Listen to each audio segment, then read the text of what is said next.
We want to get right to our top story at 5 o'clock. Erin Edwards was Erin Edwards spoke to witnesses. Erin Edwards found out. Erin Edwards spoke to the victim's friend. Erin Edwards is right now That's where live. Erin Edwards has been all day long. Erin, it looks like you're on a walkway there.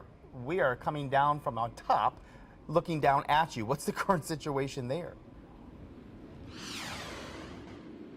Drew, who's with me right now, he is up on the 7th floor where we're staying. I'm down here because I wanted to give you a look at the beach. When I was live out here for Hurricane Florence, this was completely filled with water, and the water went all the way to the top of the swing bridge. Once I got out of the car, you can hear dogs yelping and barking while police tried to move them from the backyard safely to the van that was parked in front. Crews have been working on setting up the venue all day. As you can see, they've made some progress on the main stage. Myrtle Beach police tell me they responded to down trees, power lines, and stoplights, but they say there was no big damage to homes or businesses in the area. Workers realized they wouldn't have enough staff to stay open tonight, so now the doors here are locked and everybody is moved out. Here, I'll walk you through what's going on.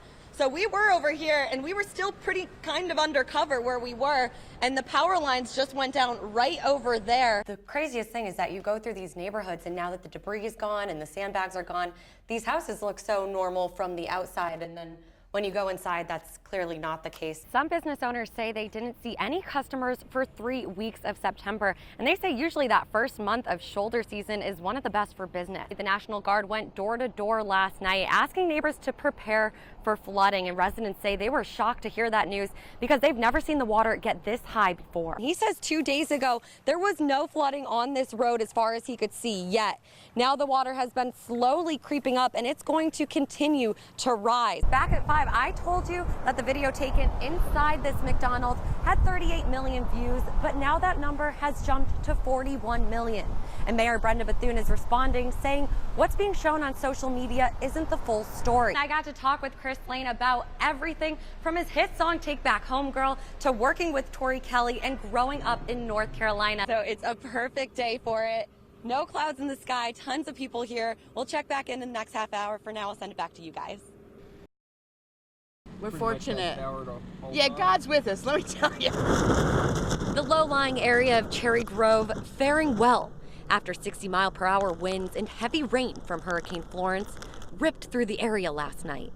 It was scary. Cheryl and Fred Hall are among the 10% of people who didn't evacuate North Myrtle Beach. We stayed, we boarded up. All the windows were boarded with little peepholes. Like many others in the area, one of their biggest concerns was the iconic Cherry Grove Pier. I wanted to see if it even existed anymore because I wasn't sure. But even through today's noon high tide, the pier stayed strong. It's still up. Glad it's still up. We came out before the storm. We walk on the beach about every day, so when we came out and took pictures, we were afraid it would be gone, but it looks all good to me. Much of the area still without power tonight. But utility crews lined the streets today, working to fix the problem. There's no structural damage, it looks like, just a lot of siding down and lines down, but as far as everybody's house, they all seem to be intact. Neighbors already starting to clear debris and remove boards from windows. Many assessing the minimal damage that they know could have been a lot worse. We thank God that we survived and everything's okay.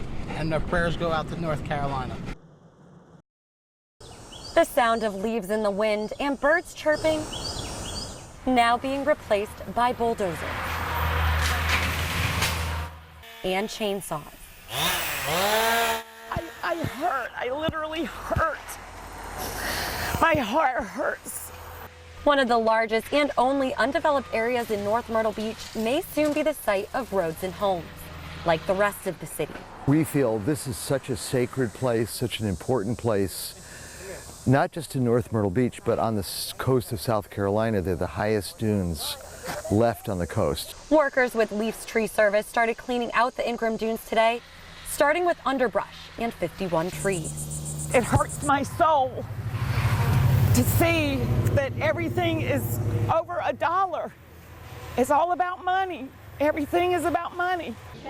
Over at North Myrtle Beach City Hall, leaders held a discussion with protesters to explain that they want to save the dunes, but it comes down to money. The owner needs to be paid for this land. That's very clear to begin with. An appraisal report shows the property is worth $3.1 million. The city is offering to pay $500,000 and also applied for a $2.5 million grant from the South Carolina Conservation Bank. But city manager Mike Mahaney says they won't hear back about the grant until January. They don't care as long as someone's profiting. The realtor representing the owner of the dunes, Scott Jackson, says since it's unclear if the city will get the money to buy the property, the company needs to start work before permits expire. You think that this doesn't matter and maybe in the short term it doesn't, but in the long term it does. What are you leaving your children? What are you leaving your grandchildren? People matter, not money. People matter. Sorry. Reporting in North Myrtle Beach, Erin Edwards, WMBF News. Yeah, people here in Nichols are wondering if the town will ever go back to normal after back-to-back hits from Hurricane Matthew and Florence. But the reopening of $1 General provides some hope, although it's one of just a few businesses to reopen so far.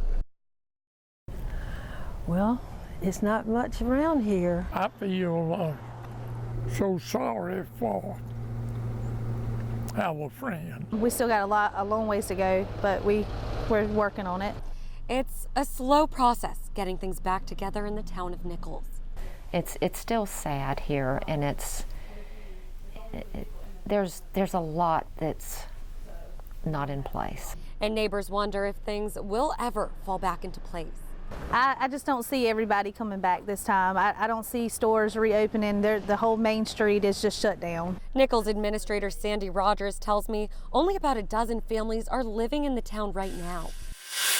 The town hopes to get hazard mitigation plan grants from FEMA or work with county and state officials to allow people to temporarily get back into their homes until there's funding available to elevate.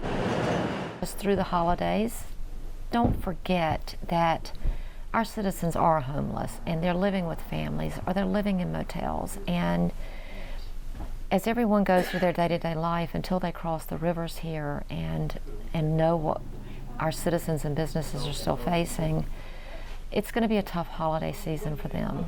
Reporting in Nichols, Erin Edwards, WMBF News.